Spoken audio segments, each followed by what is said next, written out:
Hey guys, welcome back to the channel. Whether you're here to compare apps, learn something new, or just stay updated, you're in the right place. Let's jump straight into it. Today, we're diving into a hot topic. Can AI tools like Designs.ai and Sora actually replace video editors? Both are pushing boundaries in 2025. But do they measure up to the real deal? So let's look at find.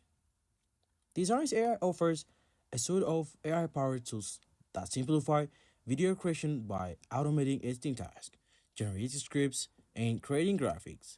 It's fantastic for quickly producing professional-looking videos, especially if you're on a tight schedule or new to editing. Sora, meanwhile, it takes things further by generating fully animated videos from simple text app prompts.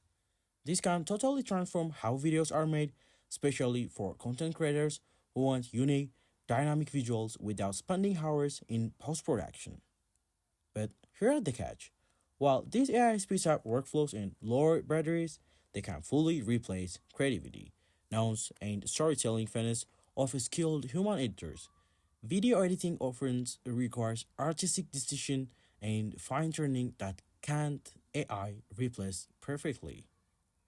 So, AI tools like Designs AI and Sora are powerful assistants that can handle many tasks. But for now, human editors remain essential for truly standout video. Thanks for watching. If this helped you understand AI's role in video editing, please like the video, leave your questions in the comments, and subscribe for more creative AI tutorials and guides. See you in the next time.